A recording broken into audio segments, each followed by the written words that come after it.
Une jeune mère célibataire est confrontée à une situation horrible dans laquelle la seule chose qui puisse sauver la vie de son nouveau-né pourrait bien le tuer.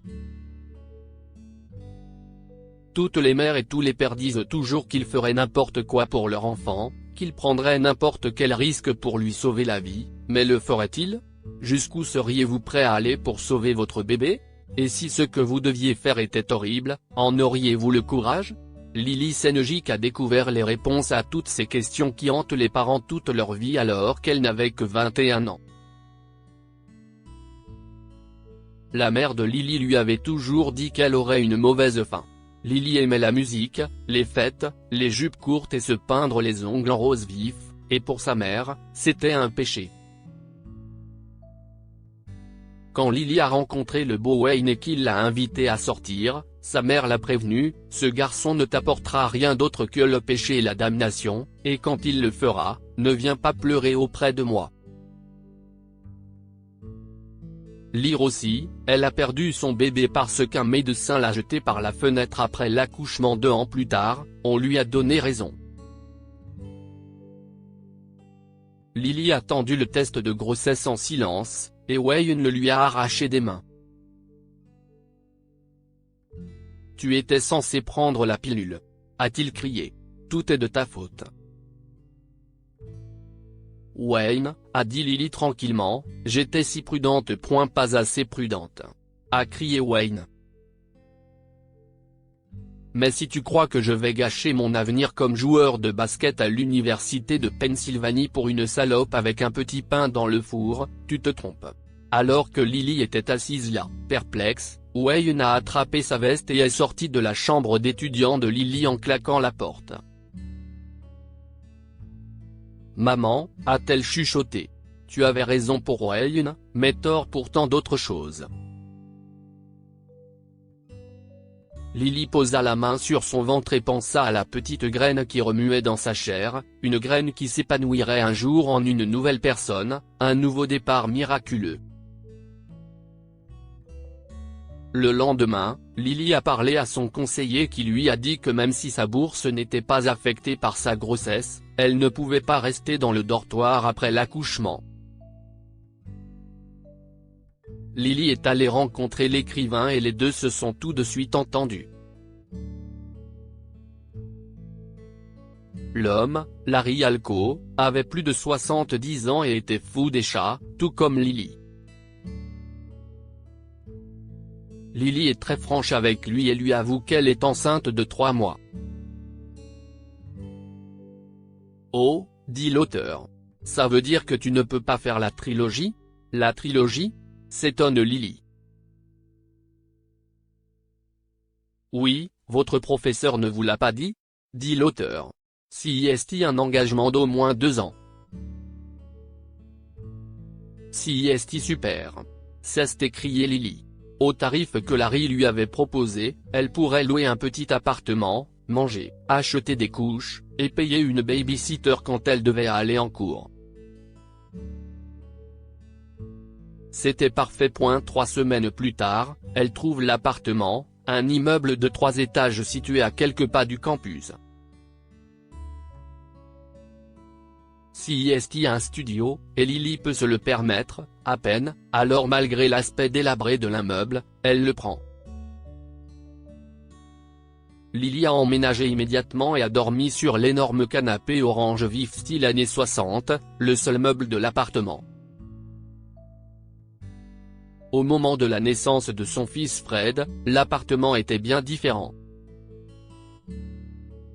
Il était fraîchement peint et confortable, et des amis avaient apporté des bricoles qui, en quelque sorte, s'assemblaient et formaient un foyer. Il ne restait plus que l'énorme canapé hideux, qui n'avait pas encore été remplacé. Le petit Fred était un enfant mignon, il pleurait assez, dormait assez, et faisait plus de caca que Lily ne le pensait possible pour un si petit être humain. Lily réalisa que malgré tout, elle était heureuse, elle avait réussi, elle et son fils étaient en sécurité. Mais cette nuit-là, le destin a prouvé que Lily avait tort. Quelque part, une bougie s'est renversée, un circuit a fait des étincelles, une souris a rongé un fil électrique. Personne ne sait comment s'y est arrivé, mais un feu s'est déclaré. Il était petit au début, mais il était ambitieux et grandissait plus vite qu'un homme ne pouvait respirer. Lily s'est réveillée au milieu de la nuit, dérangée par quelque chose, un son, une odeur, et a réalisé qu'il y avait de minces volutes de fumée qui s'infiltraient sous sa porte. Lily posa sa main à plat contre la porte et la retira en poussant un cri. La porte était brûlante. Cela signifiait que si elle l'avait ouverte, le feu aurait envahi les lieux avec avidité, dévorant tout leur air.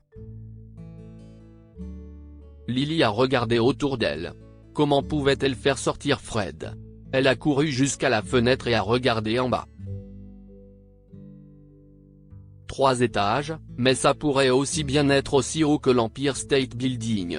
Si est alors que Lily aperçut du coin de l'œil l'affreux canapé orange. Si elle pouvait le jeter en premier. Lily a traîné l'énorme et lourd canapé jusqu'à la fenêtre et a commencé à le pousser dehors. Elle devait prier pour qu'il atterrisse avec le côté mou vers le haut. Le canapé est tombé, et Lily a crié de triomphe quand il s'est remis sur le côté. Elle courut à l'intérieur, attacha le petit Fred dans son siège auto et le porta jusqu'à la fenêtre. La pièce était de plus en plus chaude, et Lily pouvait voir le tapis près de la porte commencer à fumer. C'était maintenant ou jamais. Lily s'est penchée aussi loin que possible par la fenêtre, a tendu les bras avec Fred dans son siège auto, a fermé les yeux et a lâché prise.